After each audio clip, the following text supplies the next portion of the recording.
You don't know that at the very top, that whole project is being run illegally. These are brand new witnesses, and they've got bombshell information to talk about.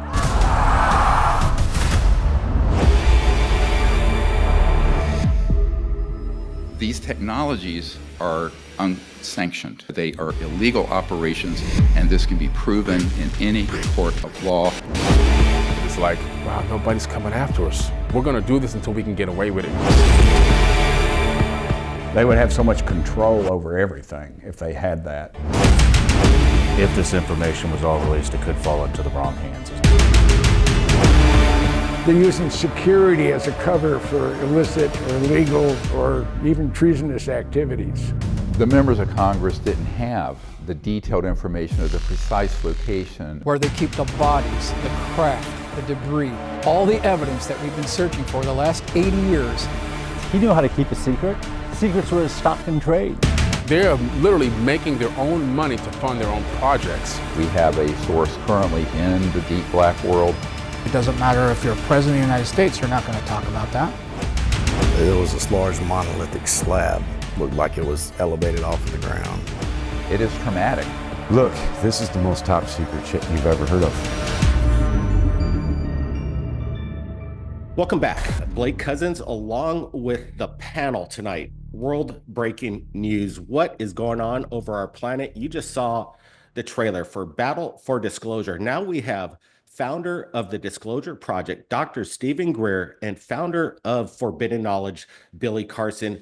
We're going to do it live. We're going to do it right now. And we invite the world to chime in and leave us your comments. So let's get to it.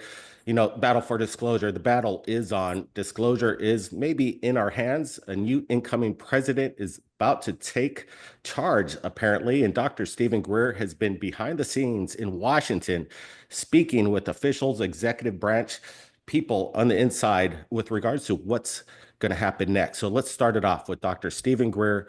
Welcome. And what's going on with these drones? Everybody wants to get your opinion. Well, some backstory on that. These all began some months ago after a team of high-level black site defectors decided that they would come forward between now and in early January with all the evidence and information from 6 different black sites that have been involved in shooting down the ET craft, the reverse engineering of them, the ET bodies, and the man-made, what they call ATs, which is advanced technology, which are the man-made UFOs, which are most of what people see. Now, of course, the covert transnational corrupt organization running covert UFO UAP programs knows this.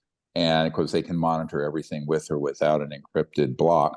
And they are now launching what we had predicted in the late 1990s, and that is a series of diversionary false flag events to confuse the public and the politicians and the Pentagon as to what these UAPs are.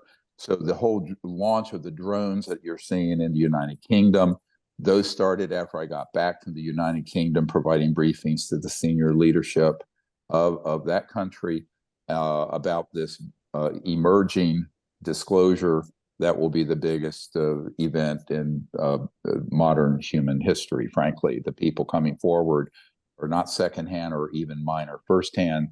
These are operators assigned to special forces who have now risen up to a senior position at these key black sites, and they will be unmasked. They will be named, they will have the evidence, they will have the proof, and that's all happening in the next 30 days or so. I am telling you this because it is imminent. It's why I've been on a tour all over the world, meeting with senior officials in the U.S. government, the incoming administration, the current leaders in the House and the Senate. In fact, I just got back from Washington last night. So that is what is happening. The drones are a predictable launch of a diversionary and a confusing event. They're certainly not extraterrestrial or NHI. The pop culture now is non-human intelligence term, NHI craft. It's clear that they're able to have assets that are ground-based or in STIFs, subterranean facilities, or what some people call DUMBs, deep underground military bases, where they can launch these sort of objects and create all kinds of confusion and alarm and panic. This is now breaking all into the mainstream news, just as this group is pivoting to disclose the facts and the real information. So this is a PSYOP, psychological warfare operation. We predicted it.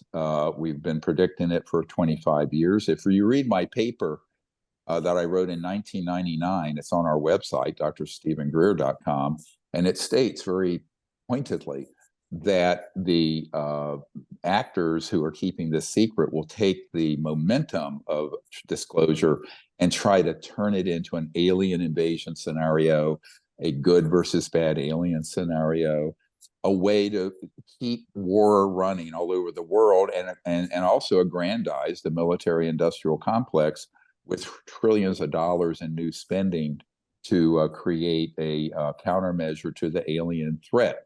So we know this was the plan that was hatched in 1953 or so at the CIA. We have documents to that effect, and that it would only take place because there had been a long-term, multi-decade psychological warfare operation that began in the late in the 50s in earnest with the man-made UFOs, and then later where they were using altered humans, and then in the later robotic aliens to abduct humans and to instigate terrorizing events like mutilations.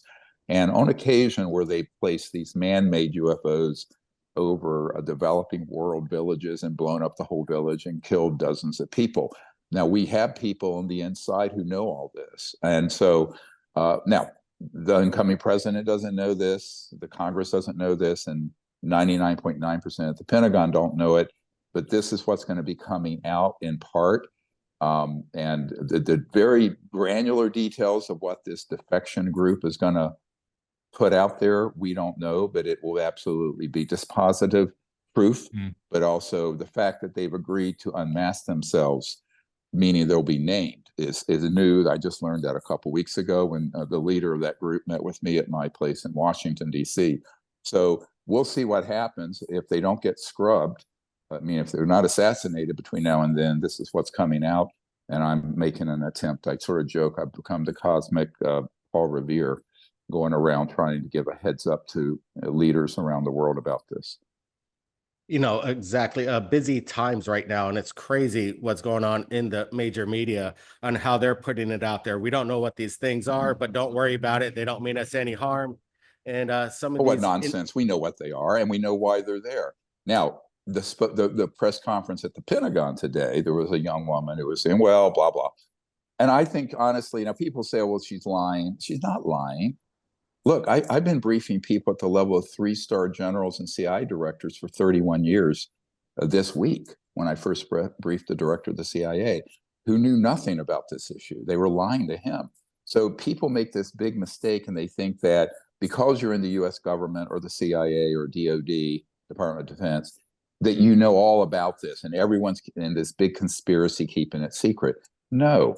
99.9% of everyone in the US government, particularly our political leaders, know virtually nothing about this subject. And what they do know is 9 parts disinformation, false information, and maybe 1 part information. And that's true of the House Oversight Committee, the Senate Intelligence Committee, the Armed Services Committee, because I know that when we have gone up there and provided, you know, like the last meeting I had up there about a month ago, I had the senior official from Great Britain and the head of this special forces unit that is going to be assigned to law enforcement, not the defector, and then our whistleblower, the Marine, Michael Herrera, who saw one of these man-made UFOs with special forces, special operators in the process of kidnapping humans that were created up to be taken into human experimentation. Now, the group that is defecting have been part of that, and they feel terrible about it, and they're going to expose those criminal activities. So this is going to be the biggest disclosure in modern history, bar none. And the name of this film, Battle for Disclosure, which I helped you with, that is the name that is an important one to remember. It's a battle. Now, why? Because after all this comes out, this is when the battle really begins. Because what does a new incoming president do about this? What is the Congress going to do about it? Do we put our military and the media go on this sort of rabbit hole of negative false information, which is 90% of, say, ufology, abductions, mutilations, good aliens, bad aliens, grays, all the stuff that's been put out there over 70 years of counterintelligence and psychological warfare operations. If that is where that goes, we're in an interplanetary conflict. If we can expose that as a big lie, then we can move to what has been called this golden age. And by the way, it wasn't just Trump that said, we've been talking about a new golden age of enlightenment on Earth since I started being a meditation teacher in 1973 and 4, 50 years ago. And it's about this information coming out with the technologies being used for peaceful purposes to eliminate poverty and create almost like a heaven on earth, and fix the environment with free energy, but also to start a program where we make contact with these civilizations peacefully instead of shooting them down. So the disclosure coming out is the easy part, even though it's taken me 31 years to do it, 33 years. But then the battle of disclosure really begins. And it's this: how do we look at this? How do we interpret this? And if this disclosure momentum gets hijacked into this terrible, frightening left turn into destruction and conflict, it will be 1,000 times worse than COVID. And that's what I'm saying, the senior incoming people around the incoming president. I would say the same thing to Biden. This is a nonpartisan effort. I want to emphasize that. Now, if it goes this other way, it could be one of the most unifying, beautiful moments in human history. I think you have seen the sample speech I've written for various world leaders. You remember I sent that to you last week. And as far as I'm concerned, you can publish that.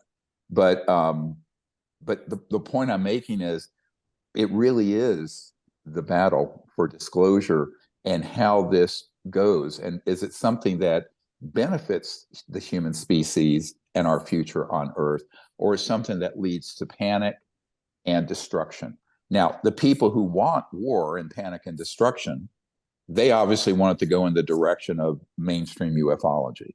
But if it goes in that direction, it's a worst case scenario. And I've said that for 25 years. So this is where the battle really does get joined. And it's information warfare. It's a psychological op warfare. And, this nonsense with the drones is just sort of tickling the system. It's interesting why it's rolling out right now, right before the new president coming in, and who knows what kind of sabotage fuckery that they're doing at this moment. It's kind of nuts. But at this time, let's just roll a clip, an exclusive from the documentary out right now, Breaking the Internet: Battle for Disclosure. Take a look at this. All right, we're back with Dr. Stephen Greer and Billy Carson. Now, let's get to you, Billy. You watch this roll out. It's been going on for a couple weeks. Again, people just want to get your thoughts on the recent activity. I know there's been sightings in your area of these drones, the unknown. What was your first impression when the major media was starting to talk about this? My first impression was that basically they're just trying to take control of the narrative. When the media starts talking about this topic, it's almost scripted, or it is scripted. You can tell that all the outlets are saying virtually the same exact speech or pitch or whatever you want to call it. They've been written. Something's been written for them to regurgitate like parrots. And it's clear to see that what's happening or what's going on is something that's contrived and actually planned. You really get an idea, a sensation that this is something that they're trying to make so salacious. Like Dr. Greer said, eventually they're building up to, how can we make money off of this UAP situation? They've already gone to every country and blown everybody up to bring quote unquote democracy. There's nobody else to take over. There's no more banks to install in other countries and puppet dictators to install. The last place is the space race. And how do you monetize that? They're tired of being held accountable for trillions of missing dollars that happen, every single quarter. They can't find this money. And now they can have a great excuse as to where the money actually went and say, look, this is what we did with it. It's been approved. We're building these space weapons. We have to defend Earth against these outside forces. And a lot of government contracts are going to get given out to these private corporations where we can't get a FOIA against them to see what they're actually doing with the money because it's private. And then what they'll do is they'll dump tons and tons of money into projects that will never, ever see the light of day. Most of them will never be developed. They'll always have an excuse why this particular thing didn't work out or we couldn't develop this particular idea, but they'll keep taking in billions and billions and billions of dollars. The CEOs and executives, the C-suite executives will keep taking on big paychecks.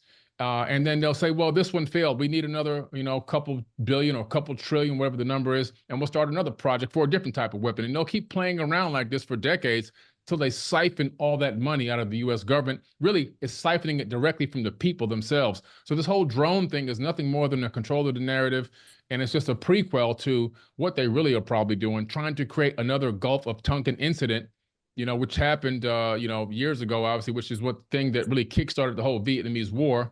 They really utilized that whole lie about the Navy destroyer, the USS Maddox, which was patrolling off the Gulf of Tonkin. They claimed that they had an attack, but the radar and sonar didn't come back exactly as that. It had to admit years later that that attack in some way didn't really happen, but that was a catalyst to create this Vietnamese war, this war against Vietnam, and which killed hundreds of thousands of Americans and generated trillions of dollars. So yeah, and don't we have to forget, look at that. I couldn't agree with you more, Billy, because here's the other part of this, Mhm. and that is the media, as you mentioned, the corporate big media, is integrated horizontally and vertically into this organization doing that. So, and what we've been saying that we can prove that through documents and what have you that we have. But the other part of it is that I called for about 30 years. I've been calling this entire plan to do a false disclosure and a psychological warfare spin on it as sort of a cosmic Gulf of Tonkin. That basically, to follow on with what you said, the outcry by the media that was all scripted and that then went to a public outcry forced Johnson to greatly expand the Vietnam War against his better judgment. This is historical fact, and it led to that quagmire. But it enriched the military-industrial complex trillions of dollars. So, they don't really care if it kills millions of people. They care if it consolidates their power and their control. And remember, money at that level isn't about a paycheck. It's about power, about control. Absolutely. Right on the point. The power, the control, whoever's in charge, obviously they want to seize it all. And what's been going on lately in the UFO hearings, in our documentary, we're talking to firsthand eyewitnesses that Dr. Stephen Greer brought forward. We got DC Long, Michael Herrera, and among others. So when that happens, why do you think that these UFO hearings aren't talking to these firsthand eyewitnesses? Why are they bringing in these people that are second and third hand? First of all, they've been approached by people like Lou Elizondo and others who are professional disinformation operatives. Secondly, they don't want actually to know the truth. And I put a portfolio together for House Oversight that have had a couple of hearings that listed, and it was on a hard drive as well as printed out, that had 762 whistleblowers firsthand. And I gave them the top 23 that needed to be brought forward who were high level, who had direct information. Instead, they pull in people who have no direct information or secondhand witnesses, or who, in the case of someone like Mr. Grush, had followed some leads that I had provided to his bosses at Senate Armed Services and Senate Intelligence Committee, but he himself was never direct witness. The people who were direct firsthand witnesses, very curiously, they never have called. And on top of it, and here's a larger problem, When I first was called in by the senior investigator for the chair and co-chair of Senate Intelligence Committee about 3 years ago, they wanted everything I had. And I said, I will give it to you. But they said, and I said, you're going to need a dedicated staff to investigate this because this is a very complex issue and more complex than you can imagine. So our first meeting was a few hours in a SCIF, which is a secure compartmented information facility that's assigned to the Senate Intelligence Committee. And after that, they were going to have a staff of about 30 people through a contractor assigned to us to really do a deep dive into this. But the funding never got put together for that. Similarly, in the last couple of years, the House Oversight Committee was asking for a select committee with funding and professional staff, and that was denied funding, so that never happened. So let me, in the interest, I'm not trying to defend the incompetence of Congress, but also they don't have time and they don't have staff. The man who was the senior lead for the Senate investigating this was told he could spend 10% of his time on this issue when he needed 30 people spending 100% of their time. So in other words, they're trying to do it on the cheap and the quick and the dirty, but when they tried to put together the funding and the appropriations to do it properly, they've been cut off at the knees. And I've been watching this. And so I'm not trying to defend the fact that we put on a silver platter, here are these firsthand witnesses who need to be called and they won't do it. And instead they pull in these know-nothing people. But the problem is they also don't have a real investigation. I mean, it's sort of amateur hour, I hate to say that, with people who are very overextended and they're very busy. So this is the real problem with any of these people in Washington. And certainly it's the problem with the existing administration. But it's also a huge problem with the incoming administration because they're busy with a million other things. And, now here's what I think will happen. The revelations and the disclosures that are coming from this group defecting is going to focus everyone in Washington and in London and in Russia and all over the world like a laser, because it's going to be inescapable material. And senior operators, meaning SOs, special operators who have been operating these facilities and tactically involved, including the downing and retrieval of the ET craft and things like that. So at that point, it's no longer speculative, and the proof is there, and there are multiple corroborating people from these black sites. So I think that this will start a new era of at least attempting to get to a professional investigation, which has never happened before, honestly. There have been, sort of half-hearted attempts over the decades, and most of those have been corrupted, like the Arrow office was corrupted with Dr. Kirkpatrick. Other prior efforts, like the Condon Committee in 1969, the Robertson Panel in 1953, they were all corrupted. We have CIA documents to this effect by infiltrators who look like they were truly academic investigators and they were on the payroll of the CIA. I can prove this, by the way. It's in our Disclosure Project Intelligence Archive if anyone cares to look them up. But here's the big problem with this, is that I'm trying to get people warned this is coming. And by the way, I didn't select this date. I want to be very clear. I've been saying this to some senior incoming cabinet nominees that I've met with for President Trump, is that I didn't pick this date. This date was picked by the group that's defecting.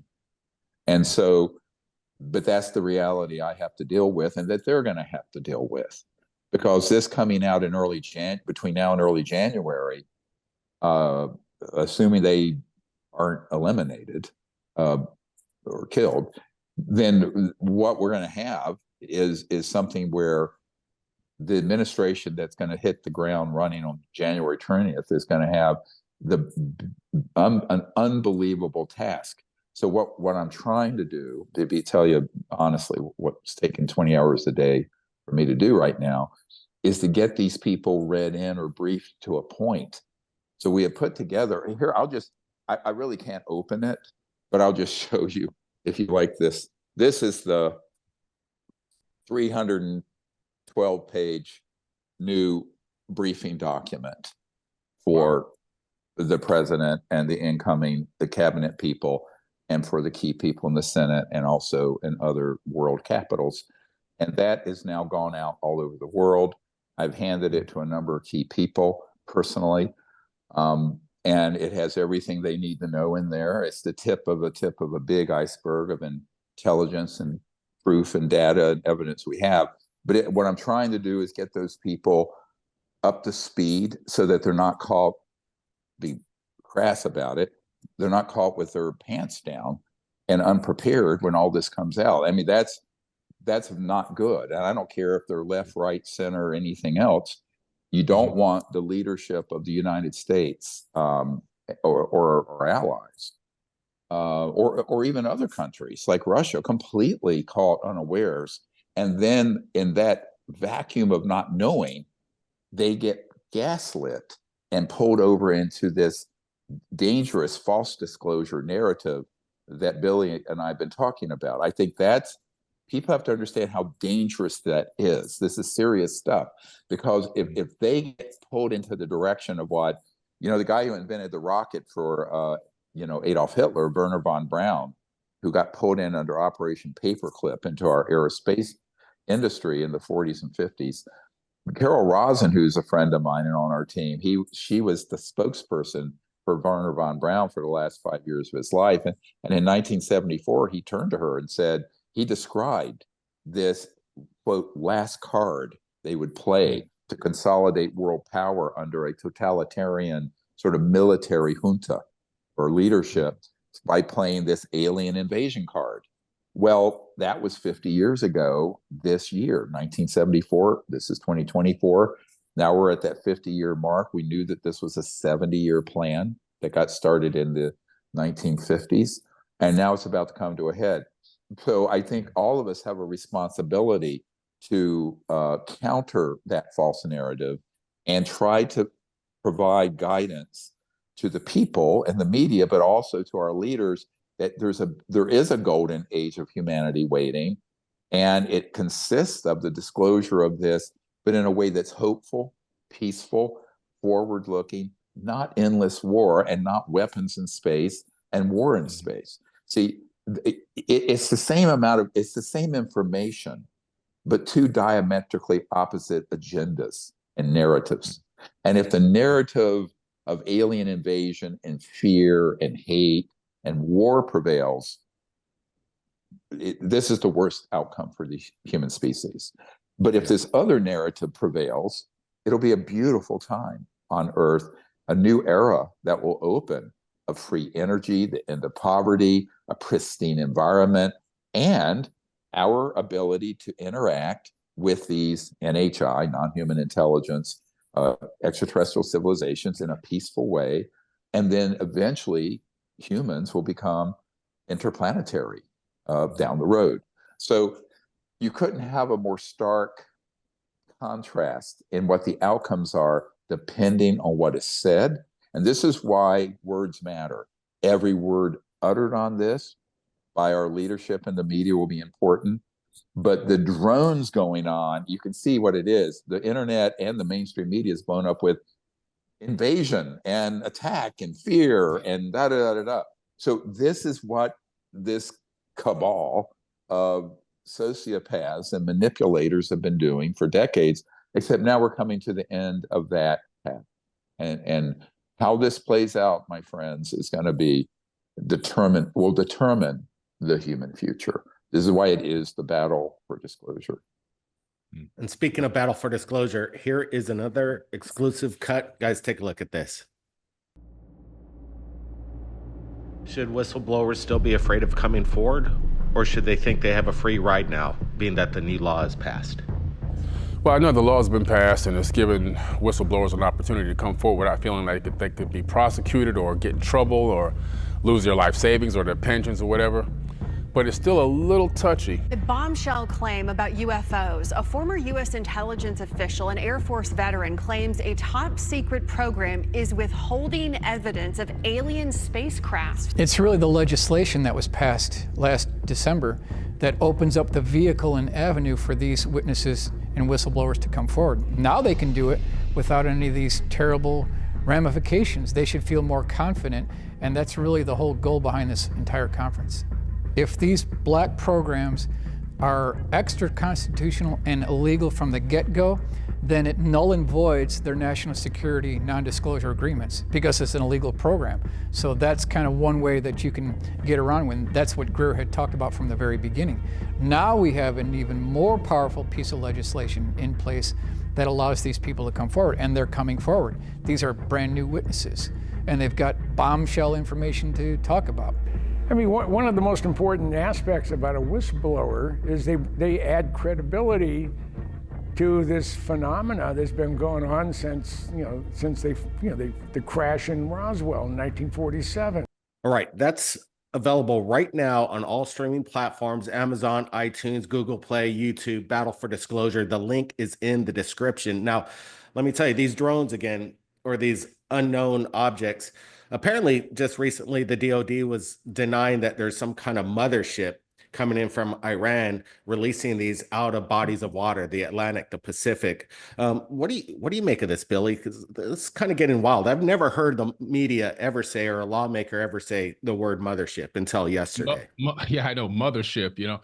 So it's interesting because you really have to analyze the like Dr. Greer says, the words, the cymatics. They understand subconscious programming. These people have spent trillions of dollars in understanding subconscious programming, so they control the masses on the entire planet. They know what they're doing. When they say specific things, they understand the frequency that it puts out and how it can take over the human mind, and it can program a person into a fear state. When a person gets into a state of fear, they're easily controlled. I mean, very easily controlled. And all the other things that have happened to us, all the false flags and everything, prove that we bend to their will under fear.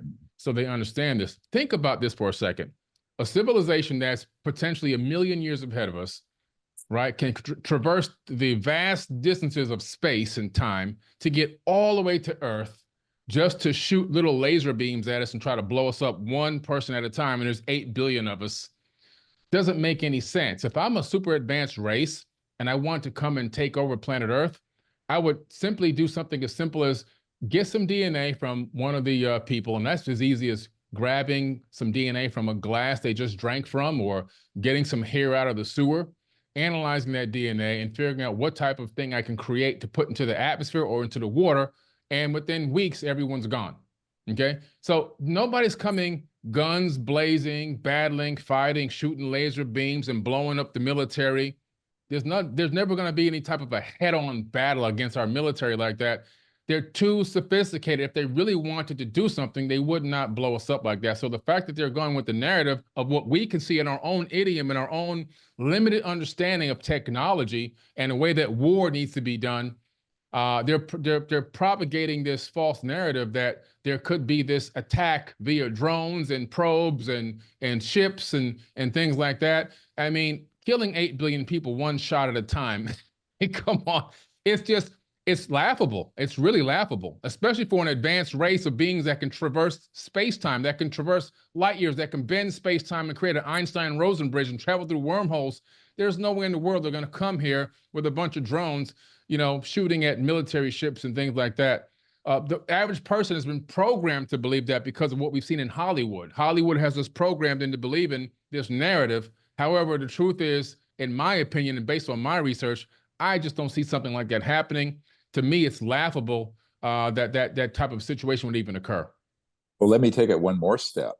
And that is, not only are the civilizations not doing that, but the organization that has been reverse engineering advanced interstellar craft for 70, 80 years, they have technologies now that are almost at parity. In other words, would be equal to or close to what an ET vehicle or NHI, non-human intelligence vehicle or craft would look like.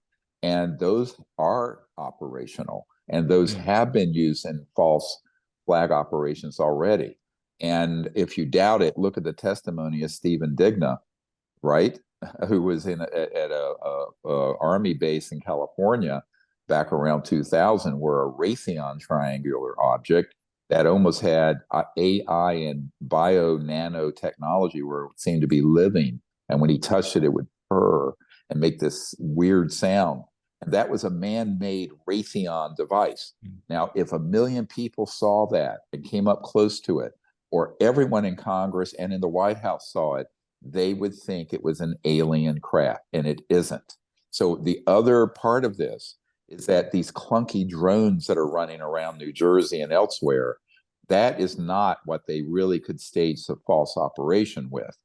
The operations that I know they could launch involve technologies that would really just completely deceive everyone who doesn't know about it. It's why, by the way, probably 2/3 of this brief are the proof and evidence, drawings and photographs of the actual man-made UFOs and what their capabilities are, as well as a fact sheet of phenomenon that has been staged by humans as a psychological warfare operation versus the actual. It's a one-pager, and if that's all these leaders see, it's enough. So that is very important, because most people don't realize that the technologies, this is not the 1959 to 65 early man-made UFOs that were clunking around like you see from Mark McCandlish and Brad Sorensen, the so-called ARV from the Norton Air Show in 1988. Even in 1988, those were antiques. The ones that are now operational. Now, of course, imagine, as you mentioned, Billy, trillions of dollars in black budget funding, but also some of the most brilliant scientific minds I have ever met. They're not at Harvard and MIT. They're working in these covert programs with the aerospace and other contractors in very highly compartmented secret scientific operations. And that much money and that kind of brain power over 7 or 8 decades of research, there have been big breakthroughs. And they're in the hands of a group of sociopathic warmongers. And so this puts the entire world at risk until those are actually stood down. Now, here, let me get you to the next step. So this information comes out with these whistleblowers and the proof.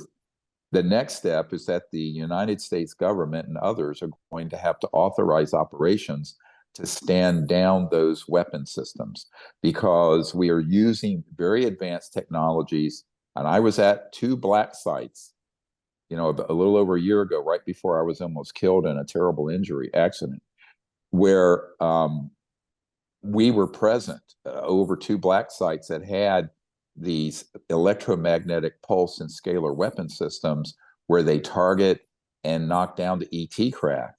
And I have the video and photographs of them and the underground opening point for one of them. And so this has all been handed over to the government investigators, by the way.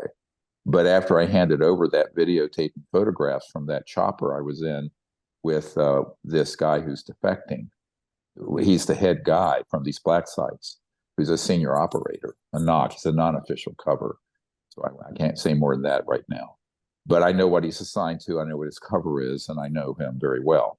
But that information, when he showed me what these capabilities were, how they were doing it, was astounding, because it also involved the use of a type of psionic interface, where a conscious thought interface can attach to technologies to hijack or move over these black sites, ET craft, so they can be hit with these weapons. He is going to disclose that methodology. It's going to be utterly shocking. It's going to prove everything I've been saying since 1991, when I wrote the paper about consciousness-assisted technology and technology that is assisting consciousness. and that the interstellar civilizations have that, but those have been reverse engineered and used as weapon systems by these covert programs. So we would have to have several hours here for me to unpack what that technological package is that humans have. But imagine people with that kind of technology, with this kind of malevolent intent, and the degree to which the Earth and our nation is at risk, and the degree to which they could stage false operations. So mission number one, unfortunately, for this incoming administration and the new Congress is going to be, how do we get those monsters on a leash? How do we defang that monster? How do we neutralize these weapon systems that are in the possession, not of the ETs? If they wanted to make us go away, we would have been gone the day we detonated the first atomic bomb, my friend. But in reality, how do we defang? And I said this to a senior senator very recently, a couple of days ago. The enemy is always from within. And when I was meeting this past weekend with a number of incoming Trump officials and cabinet level people, I said the enemy is always within. It's always from inside. The Roman Empire fell from within. That people are always looking outside, and they're always fighting the last war in the rearview mirror. What we have to do is focus their attention on, after all this information comes out, as I said, the real battle for disclosure begins. Part of it is putting us on a positive path, but the other part of it that isn't going to be pretty is having the law enforcement and special forces capabilities to stand down in CONUS and OCONUS, continental United States and outside continental United States, these weapon systems. And they're all over the place. They're in the outback of Australia, they're in South America, they're at the South Pole, they're at the Arctic Circle, they're all over the United States, they're in places in Europe, they're in Africa. These, and they're on satellites, and they are on ships, and they are on land, and they are on aircraft. So those sort of systems have to be completely put back under control of some sane people. Right now, they're in the hands of the worst possible actors who have operated with impunity for decades. You know, we've exposed in the documentary Battle for Disclosure a possible CIA connection with multimedia major magazines, where we spoke to the head editor of the National Enquirer, who his boss was a former CIA employee, and then later well, no, he was also CIA. no wait, he was an MIT guy who was embedded with the PsyOps, psychological warfare division of the CIA, which is more important to note, my friend, because that is how the media has people embedded who are this narrative that Billy talked about, that's almost like it's scripted and they're parroting. That is where that comes from. It's very well put together psychological warfare. And the founder of the National Enquirer came from that culture. Yeah, it's amazing. And how it's the Project Mockingbird and the infiltration in all media. We expose in Battle for Disclosure not only the National Enquirer and other magazines, even 60 Minutes, CBS, even the boss of CBS admitted that the CIA was coming in, controlling the narrative, when the CIA is supposed to be working foreign and not domestic. So obviously this is a breach of any kind of constitution. Well, by the way, it's actually against the law that formed the CIA and governs the CIA. They are not allowed to operate domestically ever. And yet there are people like Jim Semivan and others who admit to being operatives for CIA domestically. This is black letter illegal. And one of the things I've been saying to some senior people attached to law enforcement, I can't say which agency, but very senior, very senior, is that why aren't we grabbing these people up and prosecuting them? What good do we have if we have laws and there are people running amok of the law, right? Why aren't we enforcing the law? Because if we have no civilization, if we're not a civilization of the rule of law, the Constitution, equal justice under the law, et cetera, and so forth, right? So if now we can prove that these are criminal activities, and by the way, the group that's coming forward are going to talk about the fact that they have been in an illegal operation. This is key. I've said this since the early 90s. Nobody believed it. These guys are going to confirm it. Now, interestingly, when I was in Los Angeles last year, this team sent a armored vehicle to pick me up and drive me around. And the guy who was driving, special forces guy, he turned to me, he says, "Thank you for what you're doing for those of us stuck on the other side." Great title of the paper, Stuck on the Other Side, or a documentary, because these guys are patriots. Let me be clear. These guys coming forward are and were patriots, but they were young men. Now imagine, let me put a human face on this. So we stop out of the all academic stuff, because I know these men. You're 18, 20, 22 years old. You're a special forces operator or whatever. You get moved into compartmented operations, which by nature, you don't know really anything except your operation. And you're told to do as you're told, and yes, sir, right? So they get pulled into these operations not knowing they're illegal. But the ones who are there now are senior enough. They're 30 years in, or the senior guy is 29 years in these illegal black projects. And now, once he got to a certain level, they've been following my work for years, and they go, well, damn, I am in an illegal operation, and they know it. And sometimes they break down in tears talking about the horrible things they've done in these illegal operations. These are good men who have been caught in a horrible system. But by the time they remember, you need to understand the details of this, folks who are listening. By the time they realize that they're in an illegal project, they've already been had and they can't get out. So what I've been trying to do is create a pathway that's safe for them to come out. So let me collect one more dot here, connect. Very important dot, Billy, for you. All right, and people you know. The information they're going to give me as they come forward, because they've gone to ground now, they're only communicating with me. I'm going to hand off to every celebrity and every media outlet and every influencer I know. And I need you guys to do the same thing. And it'll be open source. It'll be on a site that is blockchain protected, that's now stood up. And it's got to be seen by several billion people within a few days. So that means it's got to go wide. We're not talking about ufology and a handful of UFO nuts knowing about this. The reason for it is that this summer he came to my place in Washington, and he says, we don't want to risk our lives and our families' lives. And the main guy has 3 children, 2 of them are still fairly young, and he doesn't want to have his whole family killed for no good reason. In other words, where this gets released and it's a tree that fell in the woods nobody heard. So I said, let me put together this asymmetric disclosure where, regardless of what the bureaucrats in Washington do, or London, or anywhere else, it's seen by a large number of people. It's like what I've always said, you squeeze the toothpaste so hard out of the tube, it cannot be put back in. But listen, everyone listening, if you're an influencer, if you've got a YouTube channel, a Facebook, TikTok, X, we're going to have it on a site where you can download it and put it everywhere. So this has got to go viral, and it's got to go hard. Now, I don't have a date. All I'm told is between now and early January, but we're going to need your help. This cannot be scrubbed and erased by the corrupt mainstream media. It's got to go everywhere. Yeah, it's in everybody's hands.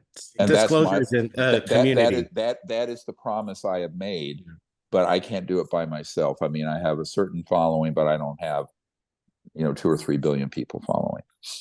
Well, we're all going to get it out there for sure. Thank you.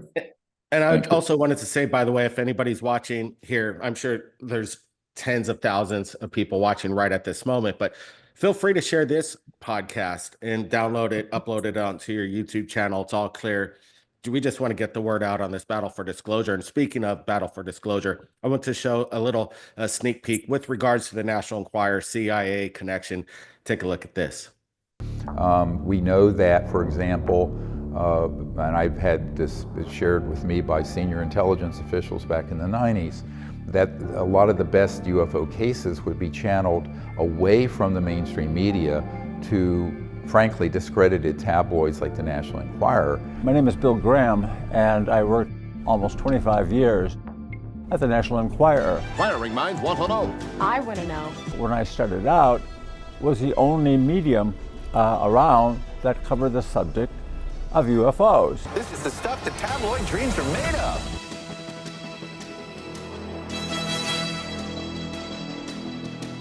In 1981, when I joined the Enquirer, we put a lot of money into covering UFOs. I knew there was like a dedicated crew that we had that's all they did. And many people aren't aware how much money the Enquirer actually spent on the subject. The Enquirer was a cash cow. The publisher learned how to really make a lot of money by being at every supermarket checkout counter in the country. So with all this cash flowing in, money was never any object. We'd send people to countries in South America, Asia, and so, you know, people were skeptical because it's the National Enquirer. Oh, this isn't true, this isn't true. And I went in very skeptical myself at first. And then my job as a photo editor, we'd have teams of people go in and interview people that saw something. And it wasn't just like lights in the sky. I would see stories where, you know, we'd have story files. The person would own a farm and a UFO would land at the farm. And it wouldn't just like be a light in the sky, it was something with form, structure. And there was frequently like a beam of light that would sort of paralyze them.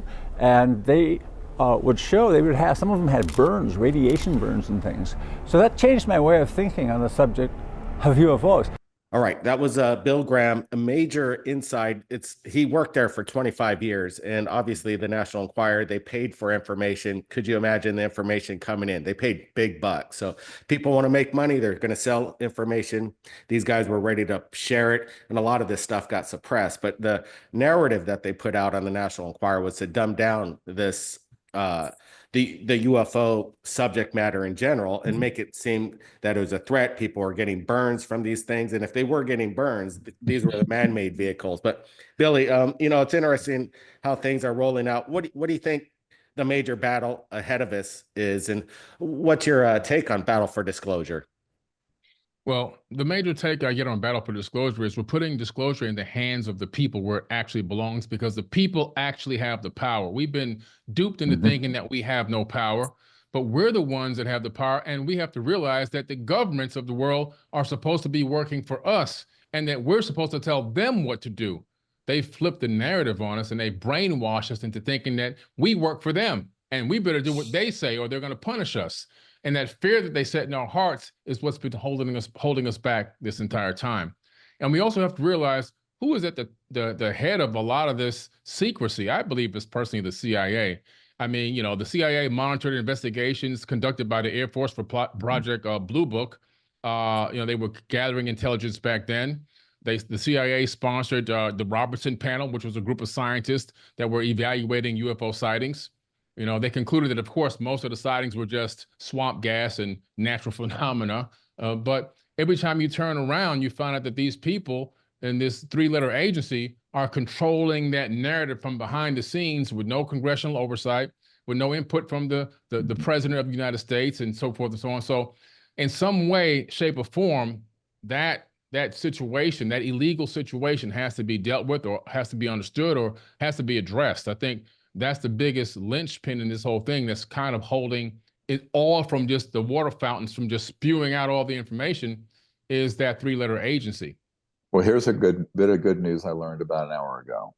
There are a couple people who are going to be moved into key positions at the CIA that I have known for some time and who are supporters of disclosure and are very conscious people, and they're going to be in key positions in a few weeks. And I can't say more than that, but you know, I have to be very careful what I say about some of the methods and sources and people, but I'm talking about people I work with directly. And these are people who understand what's at stake, and they have come to events with me. I have met them. And so what I think is that there is an opportunity, whether it gets done, there's an opportunity to transform that into, whether it's the Pentagon or the CIA or else, into a force that will be on the side of a truthful and positive disclosure that leads to a good future. But again, this is a battle because we're definitely the underdog. The power and technology, and even from a tactical point of view, when I meet with these special operators and special forces people, not the defectors, but the ones who are being stood up to actually go and get these projects under control, constitutional control. These are separate groups I'm advising. I tell them, look, you're not going to be running up against a tank or a helicopter. You're going to be going up against anti-gravity devices and weapon systems that are quantum potential weapons and scalar and electromagnetic weapons that can make anything you have drop out of the sky like a rock. So, this is a very complicated problem. And I've been spending a couple years now with these folks that if they have to go tactical, meaning operational on these black sites, they have to know what they're up against. So under the best scenario, given what is in the kit or the equipment of the legal government of the United States, they are enormous underdogs against the technologies that are there. And I know this because I've been at these places and I know what they have and what their capabilities are. So I'm sort of advising this group that it needs to be done in a way where we get people who are operators on our side. So this is one more appeal. You're going to see this material coming out in the next month or so. I would advise other people in other positions who are at these key black site facilities to come forward in the aftermath of this. This needs to be not a one-off. There needs to be more people coming forward. And also, if you are operational at any of these key facilities, such as Dugway Proving Grounds or Nellis or Edwards or any of these other facilities, that you cooperate with legal authorities in the United States and not pick up your weapons, but cooperate. Even if you're at a lower level and you don't know that the program you're in is illegal, let me tell you now, it is, and you need to not be on the wrong side of the law, and you need to make this a peaceful transition.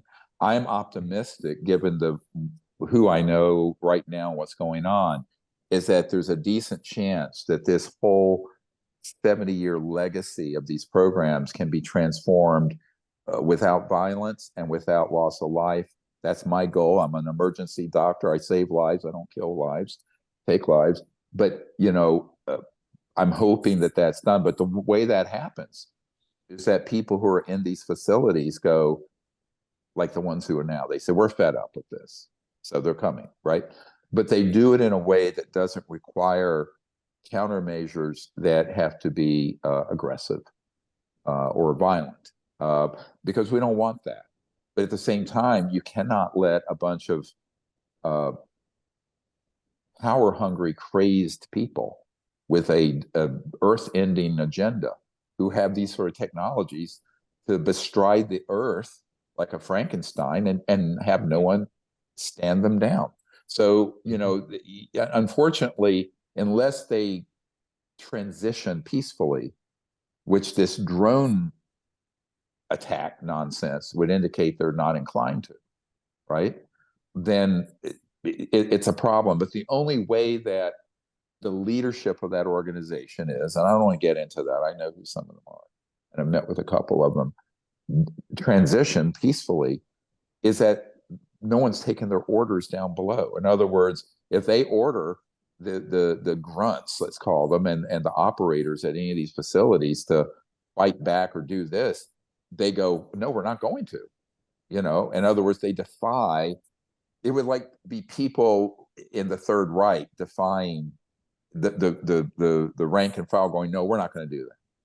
We're not going to do this atrocity, right? Mm-hmm. So this gets into a very personal, difficult decision where people will not follow the orders of their chain of command because they realize what I just said, that they're in an operation that is illegal and criminal, and therefore they're not required to execute those orders, right? Those organizations and programs are operating without the authority of the United States government or Constitution or president or Congress. Therefore, they can say, I don't recognize your authority. Now, back in the early 90s, when I was threatened legally for what I was doing, I said, oh, really? Come put on the bracelets right now, right goddamn now. And I said, I will then have a court case where we'll have to subpoena the president of the United States, the CIA director, the head of the Defense Intelligence Agency, XYZ senators and members of Congress, and they will have to testify under oath that even though they should know if it was a legal operation, they had no knowledge. And as soon as they say we were not informed or read in and did not authorize this, and it was an unsanctioned illegal operation, boom, you got them, because that's called treason against the United States. So I think that, I know I get a little bit agitated about this because I've been in this battle for disclosure for 34 years. But I think that we need to remind these guys and women who are in these covert facilities and corporations that they can come forward now because they're in an operation that's illegal. There's nothing, no law they're going to break. I mean, if what we have been doing against the law, I have top secret documents in here. Here it is. They're in here. And many of them I've already published. If this was a legal operation, I'd be in prison. I mean, look at the investigations they did against Biden and Hillary Clinton and Trump on top secret documents. Well, here they are. I have a bunch of them, right?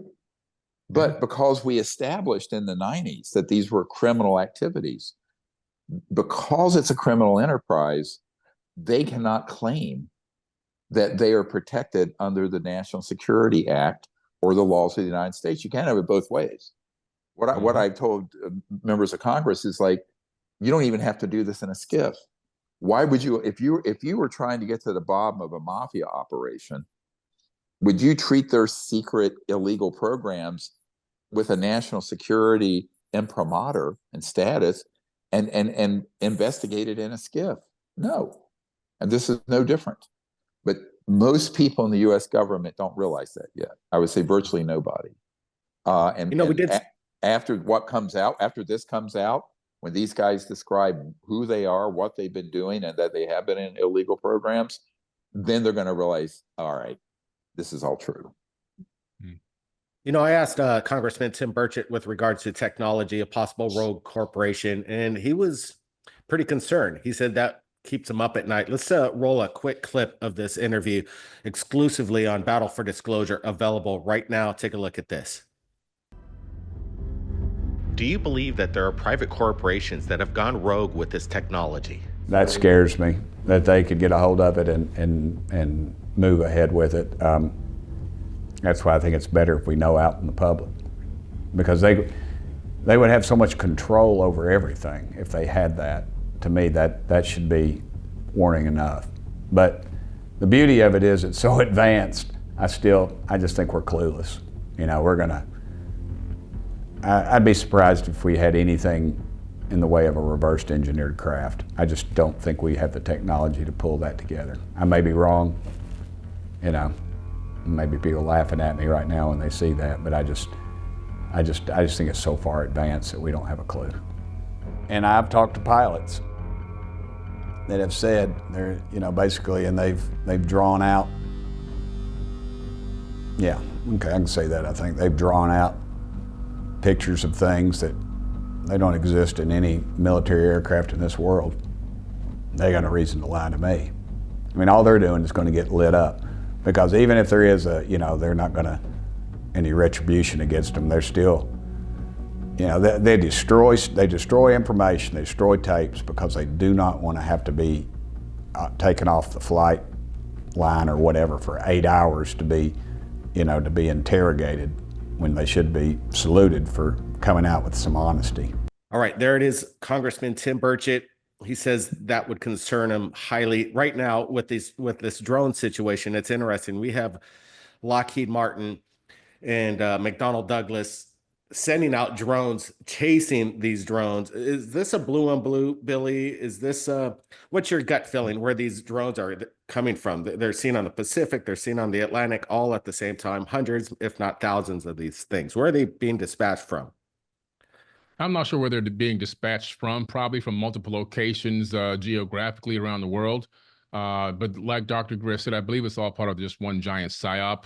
So I think they're all working in collusion with one another. They meaning Lockheed Martin and Northrop Grumman and all these other big corporations that take these private Pentagon contracts to do all this stuff behind the scenes that we never get privy to. And this gigantic drone operation is just one gigantic psyop. It's testing, first of all, the resolve of the citizens of the earth. Like, how will they respond to this? What will be the chatter about this? You know, how are they going to be afraid? How afraid will they be? Let's measure their fear on a scale of 1 to 10. Do you think this is enough to manipulate them? Let's also continue to do this because now we're dropping seeds into their subconscious that something can happen like this again, and it could be a bigger, more widespread attack with more damage and more death. And all these type of crazy scenarios. They really spend a lot of time and money doing these psyops, focusing on psyops, understanding how to get into the psyche of a human being, understanding how to manipulate people from the deepest soul-based level to get them to accept and do whatever they decide they want to do to them, to allow them to keep the boot on the neck, and will praise them and beg them to keep the boot on our necks because of the way that they've manipulated us. And this whole drone thing, in my opinion, is just another one of those things that you see where it's pre-planned, pre-set up, and coordinated. It's a coordinated event, but the average person won't be able to see it simply because of the programming they've been taking in from Hollywood, from the news feeds, you know, from everywhere else. And then now they are, man, this is crazy. We could be under attack soon. It's the end of the world. And this whole end of the world doctrine and all this other kind of stuff. It's not the end of the world. It's the beginning of the world. It's only the end of the world if we let it become the end of the world. It's up to us to have that battle for disclosure and make sure that we, the people, take back control of this planet. Yeah, and right now, the only way that's going to happen is that we are careful not to be gaslit and be stampeded into panic and make bad decisions like we did in 9/11, like we did with COVID, like we did with the Vietnam War. These are expert people on manipulating media and human psychology, and now social media, by the way, in the direction they want it to go. And that, to me, is the real battle for disclosure, or a part of it. And because if they can capture the minds and hearts of people through fear, once people, like you said earlier, once people get into a fear mode and a fight or flight response, the human brain shuts down its rational and even higher spiritual function and discernment, and can then be stampeded into any action. And they understand this. The organization that is involved in keeping this secret, they understand how powerful the override of the rational mind is by fear. And so this has been a tool of war and of psychological warfare for millennia, frankly. But they have honed it to a real science and art in the last 50 years. We were not to look back because it would smoke us, right? And mind you, the whole time that we're observing this crap, when they have us at gunpoint, they're telling us that they could kill us, they could throw us out of a helicopter. It's very easy to get lost in the jungle. Like, everything you can think threat-wise, this is what they were saying. After we end up going to the slope, they told us to get the hell out of there, and we booked it. I mean, that's probably the fastest I've ever ran, besides trying to do a physical fitness test, trying to get a good score. But we ran to the LZ that we came from, and there was a gunnery sergeant there, and he was not in my unit, but he was either attached to the ship, whether it was a combat loading support, whatever that is. But he was chewing our ass because we basically came back too soon. So he was asking why we were condition 4. Condition 4 means that you basically have an empty weapon. So we waited for the next bird to come. A bird did come, and we boarded it. We went back to the ship, which was the USS Denver. We went to the armory to turn back our weapons in, and we gave them back our ammunition. We went to our berthing, took our gear off, and just had our camis. And we were told to report to the flight deck, at least everybody who participated in the operation. And I found my camera that I actually recorded this when I took some pictures of this before we went down the hill, put it back in my dump pouch. I found it on my rack, and then the memory card was missing out of it, as well as the battery. So you couldn't turn it on or nothing. And I had it in my locker. I had everything locked up, secured. Always tug on that thing to make sure, because I want stuff stolen. And the ironic thing too was the fact that the other 5 Marines that were with me actually had their phones missing in case they end up getting some of this too, which none of them did, at least I'm aware of. But I think I was the only one that actually had something that I was recording. So that is out there somewhere, whoever's got it. I would like to see that. I'm sure you guys would too, because the way that this thing looked, it was just crazy. Yeah. No, if you have to sum up Battle for Disclosure, I'm asking this to both you, Billy, and Dr. Stephen Greer. What is the most important thing people should take away from this documentary? First off, in my opinion, it's the firsthand eyewitnesses. You got, I think, 4 whistleblowers coming forward, explaining their situation. The Congress doesn't want to hear their stories, but the documentary goes into full detail with regards to their statements, their experiences, and their basic threats of even coming forward and stating these events that they experienced, threats to their lives. So, you know, the battle, it was crazy just to even get this documentary out. It's been a year and a half in the making. It's going to be first to hit the street. There's been a void of some of these documentaries that have made it on the mainstream, like Amazon and iTunes. And it's amazing that we're able to get this information out, even though it's hot and sensitive. We're still lucky enough to get these documentaries into the public eye. It's really important. But, you know, Battle for Disclosure, it's on the front line right now, and I'm glad we're getting it out before the end of the year. So they've had these advanced platforms that fly, anti-gravs, since the mid and late 50s, and they have been used in psychological warfare exercises trying to create this false alien threat narrative. And that means that they've collected an enormous portfolio of cases that they've created that look alien, that they can put in front of the National Security Council, the Congress, and whistleblowers like Mr. Grush, who haven't gone in deeply enough on this issue to know what is real and what has been faked. So I think this is where we have to be very, very careful. My name's Sean Ryan. I'm a former Navy SEAL and former CIA contractor. I was SEAL for 6 years. Then I jumped over the agency, did 9 years over there, got over 20 combat deployments altogether. I mean, I think the benefit of protection to the whistleblowers is getting information out into the public that should have been out a long time ago. And now that the government is offering some sort of protection for the whistleblowers, I think it's going to give people the courage to come out and release some of this information that needs to be released. I do believe that there are certain programs that civilians should not have access or know about, depending on what we don't want our information, our classified information, to fall into the wrong hands. With that being said, yeah, it would be great if the public did have access to it. However, we do have to understand that there are people that, if this information was all released, it could fall into the wrong hands as well. Maybe it's already into the wrong hands, but that's not for me, to decide. Do I expect full disclosure? Yeah. I don't expect full disclosure. I don't have that much confidence in our government.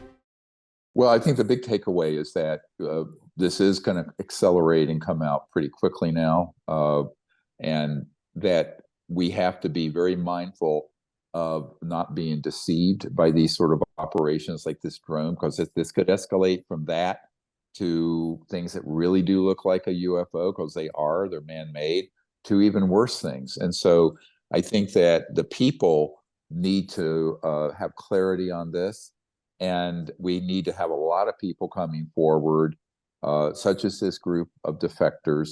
We need that to become an avalanche of people coming forward, confirming all of this, and also cooperating with the authorities in taking the capabilities out, so that real disclosure consists of not just information, but getting these technologies to be used for good purposes and peaceful purposes, but also preventing the misuse and abuse of those technological breakthroughs, which we the people have paid for.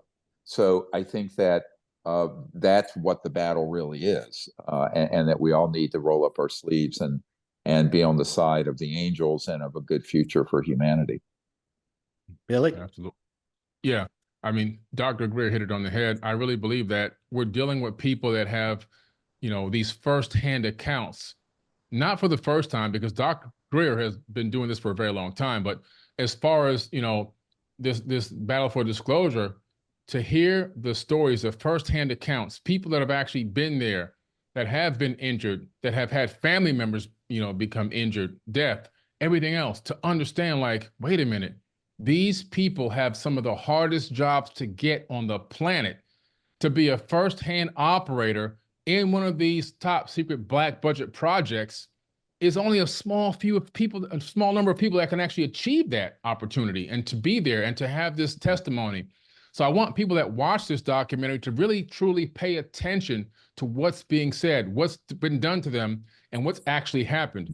And to understand that it's time for us to take back control of this planet by everyone taking part in sharing the information, sharing the knowledge and the wisdom, and really jumping forward on this, not listening to it and kicking our feet up and watching the world burn, but to really take some real action to be able to spread this information around, tell people, let's pay attention to what these men said. These men are risking their actual lives. They're risking their families' lives to come forward with this information. It's that crucial that we should owe them the ability to pay attention and also help take action with them in spreading this information and making sure that we don't see ourselves on the wrong side as well. Because sometimes you don't have to commit a crime to be on the wrong side. Your collusion through silence puts you on the wrong side. It's Absolutely. time for everyone to speak up. And that's what Battle for Disclosure is all about. Yeah, and you know, I grew up in the South towards the end of the Jim Crow laws, and we struggled against that. I had an African-American girlfriend in high school and almost got killed. And in fact, I was run over. They tried to run me over. You know, these struggles for truth and for justice and equality and all these things, they don't happen by themselves. And so people need to understand there's a price, and that, you know, you have to be willing to make that sacrifice. And these courageous people coming forward are. But let's not let that be in vain. Let us be on the side of this, because remember, you know, what Billy had said a moment ago, the mainstream media is always going to be parroting and echoing the party line of these powerful interests. But now with social media and all of us getting educated, we can counter that. And so we have to have the vision of how the world goes forward in a positive way. And we have to share that vision with our fellow citizens on Earth. Yeah, absolutely. Incredible times right now, everybody from around the world. It's been my pleasure talking with both Stephen Greer and Billy Carson. You know, the events are in real time. It's a liquid story right now, and Battle for Disclosure is right in the middle of it.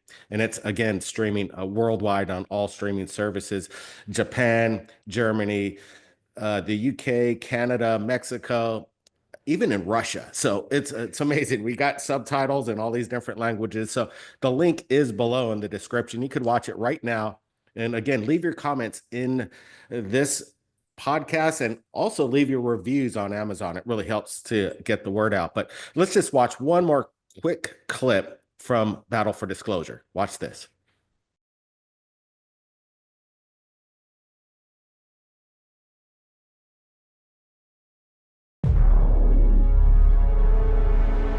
Do you have any personal knowledge of people who have been harmed or injured in efforts to cover up or conceal these extraterrestrial technology? Yes.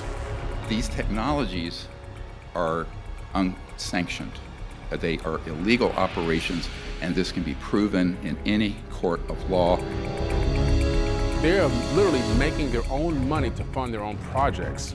These are brand new witnesses, and they've got bombshell information to talk about. Military officers, pilots who are, you know, coming forward. He knew how to keep a secret. Secrets were his stock and trade.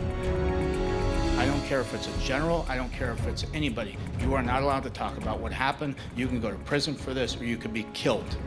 These are transnational issues. You're covering up the truth and you want me silenced. As we get closer,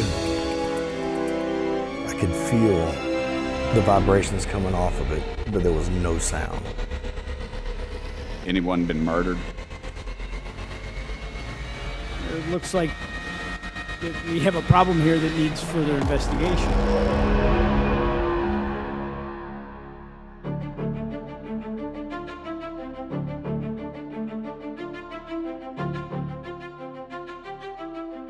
That is the foundation of everything we've done, is that these projects are a priori illegal and therefore unconstitutional and have to be reined in, because not doing so is a threat to the national security.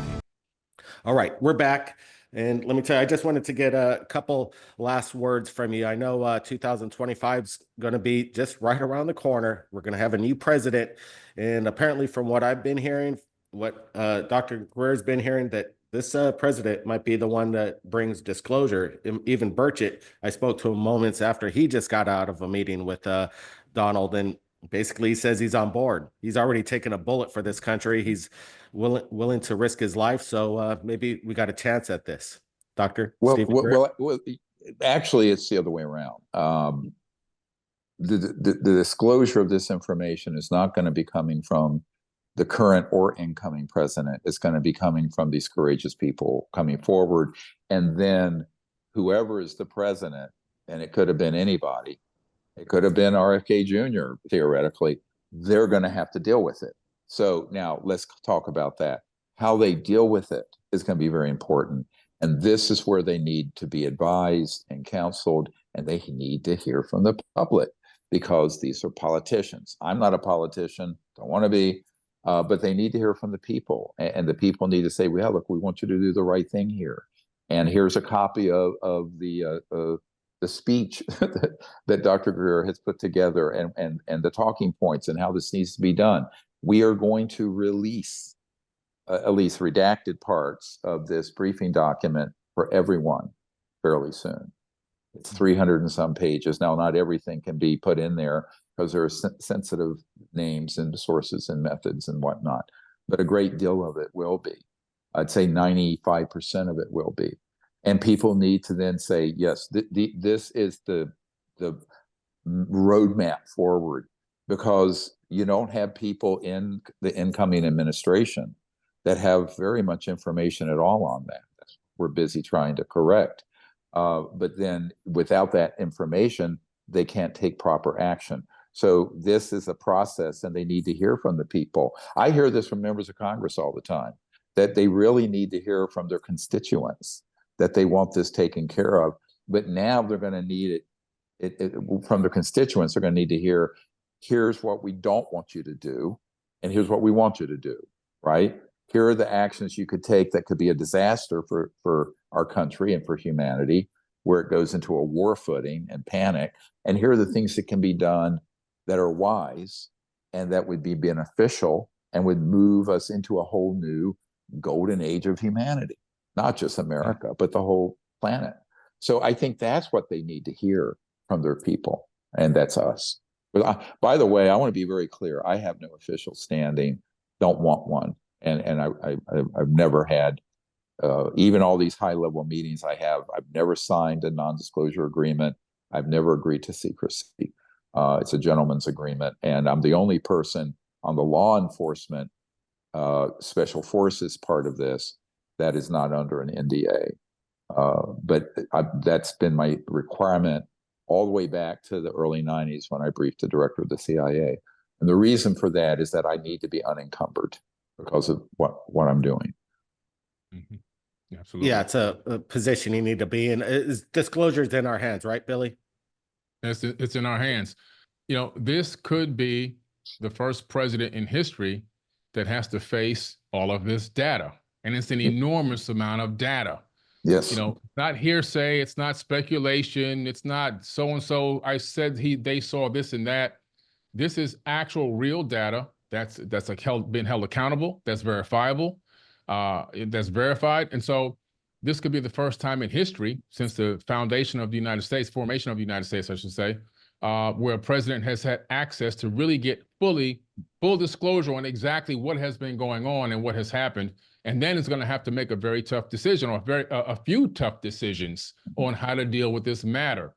And so we're living in a very incredible time right now. It's really a great time to be alive, because we're actually living to witness this situation unfold right before our very eyes, and to see all the seeds that Dr. Greer has planted over all these decades finally taking root and sprouting up and growing into something that's probably going to become a tree that we might never sit in the shade of, but it's definitely growing into a huge tree, and it's going to bear fruit.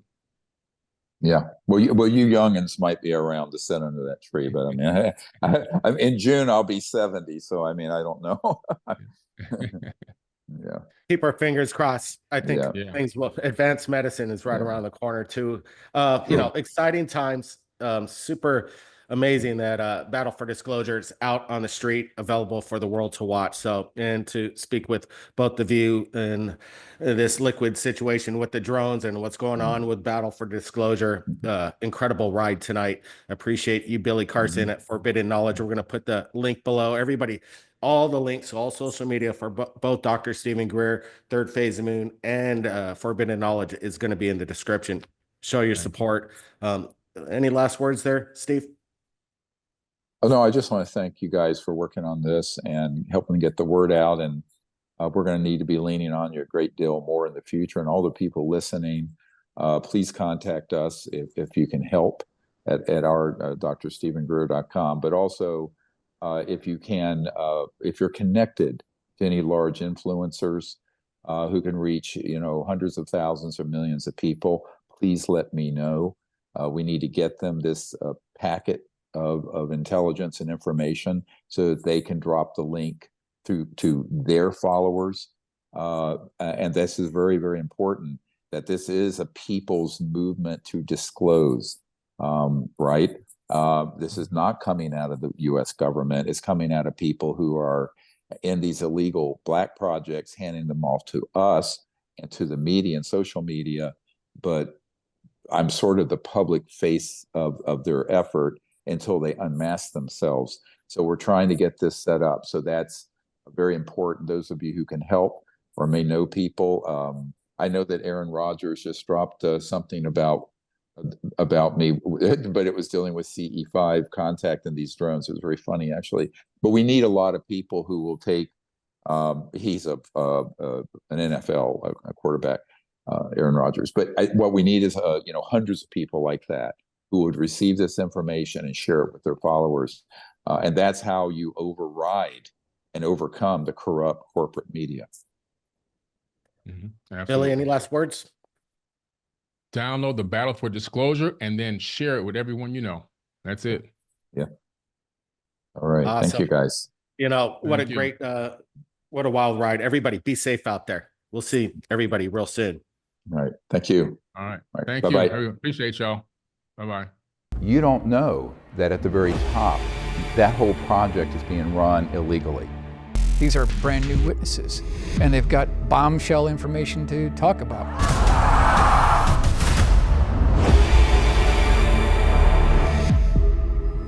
These technologies are unsanctioned. They are illegal operations, and this can be proven in any court of law. It's like, wow, nobody's coming after us. We're gonna do this until we can get away with it. They would have so much control over everything if they had that.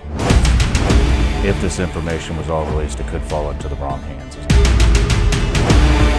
They're using security as a cover for illicit or illegal or even treasonous activities. The members of Congress didn't have the detailed information of the precise location. Where they keep the bodies, the craft, the debris, all the evidence that we've been searching for the last 80 years. He knew how to keep a secret. Secrets were his stock and trade. They're literally making their own money to fund their own projects. We have a source currently in the deep black world. It doesn't matter if you're president of the United States, you're not going to talk about that. There was this large monolithic slab. Looked like it was elevated off of the ground. It is traumatic. Look, this is the most top secret shit you've ever heard of.